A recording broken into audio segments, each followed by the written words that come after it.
again. Welcome to Tai Chi Fit 360 with Jan here in the Good For You studio. Today I've got another +1 movement for you, and it's called Searching for the Needle Under the Sea. And there's a big long story that goes with it. I'm not going to bore you with that today. It's actually not that boring of a story, but I'll let DDR tell it to you. So searching for the needle under the sea is one of those movements that is like 80% illusion. And so I wanted to make sure that before you add it in as a +1, you understood what the illusion is and that you practice it enough so that you don't break flow when you add it in. So starting from a neutral position, and I'll get right here on my grid, you're going to put all the weight in one foot and step out and tap the toe with the other. And the thing about it is that when you tap that toe, there is no weight in it and it stays weightless, okay? So that when actually, if you were leaning all the way over doing this particular movement, you could still lift that toe up because there is no weight in it. That remains an empty step throughout the whole movement. So here we go. I'm going to show it to you piece by piece, and then we will do it in a flowing kind of movement. So weight shifts over and toe taps out.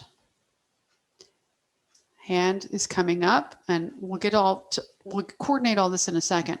The hand is a knife edge, so it's the back, the elbow is forward, the side of your hand is forward, none of this, all of that, knife edge.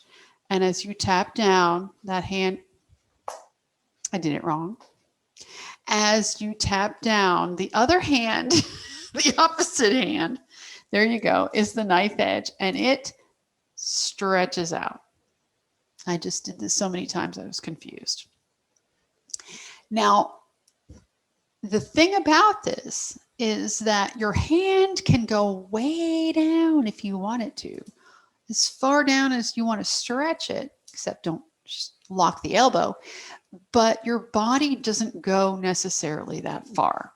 So as that toe comes out, the arm comes down, and it can keep going long after your body has stopped. And the other hand is kind of out here as a counterweight. Okay? And then everything comes back up and in.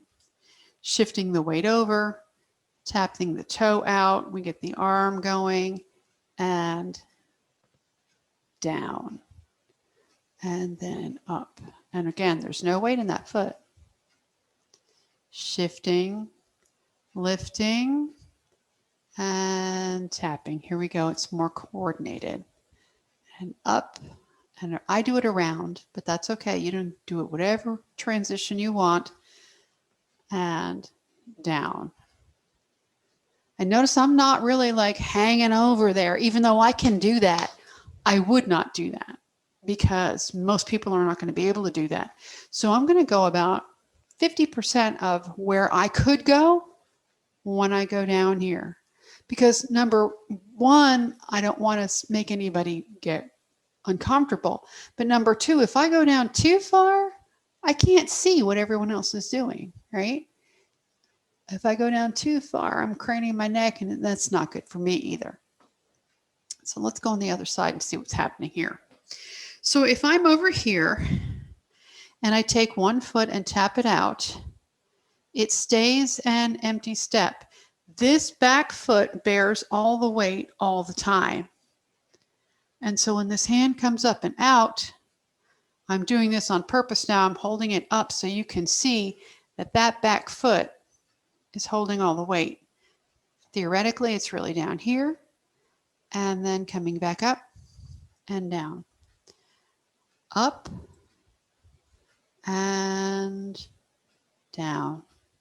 Searching for the needle under the sea. This is your inhale. And performing the movement is the yang, the exhale. And you can still go down with that hand. That's where you can add your few seconds of time in. You're inhaling here, you're exhaling.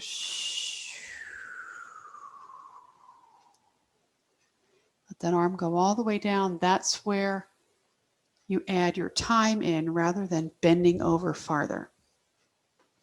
From the back, shifting over on this side, that the hand with the weight, okay, that's how you think about it.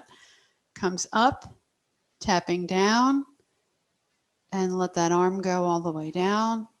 Swing it up, come back out. Here's your inhale. Here's your exhale. I'll do it one more time on each side. Inhaling and exhaling. Nice. Whoops, smooth change. There I go. And exhaling. Coming back. Fabulous. Now, I'll do it again on this side. And I want to remind you that this movement can be done from a number of different starting positions. So if you were doing something here, maybe part horse's mane or something, you'd shift your weight over and then transition your hands in a circle. Transition your hands in a circle so that timing, you have to keep your timing going so that you can come down and up. And once your hands are in a circular motion, you can do your parting the horse's mane without a lunge, whatever. I don't know. Chefé, something. Shifting your weight over, lifting that toe in the opposite hand, and then tapping it down. Inhaling to come back. We inhale as we lift. We exhale as we descend. Okay, so the point I was trying to make when I messed up right there is that you have to practice this. This is a complex movement where hands are going in different directions, feet are going in different directions. You've got all of your balance on one foot and you're trying to keep that, plus you're leaning over and trying to watch your students. It's like an accident waiting to happen unless you have practiced it about 12 billion times. So that is my trick for you today, is to practice, practice, practice so you can get better at it. And when you feel comfortable at doing it, then go ahead, find a place in your routine where you want to be able to add it in so it continues the flow. Practice that, and then take it to your participants and see how that happens, see how that works out. And if it crashes and burns, then you learned something. It's not that you just failed. Okay, we never failure is learning. And so if you learned that this is too much for them, then you put that back in your back pocket and you keep practicing yourself. And when you think they're ready again, pull it out and give it a try. All right, that's my Jan lecture for you today. Have a great one. And remember, until I see you next time, keep breathing and go with the flow. Thanks for joining me. Bye.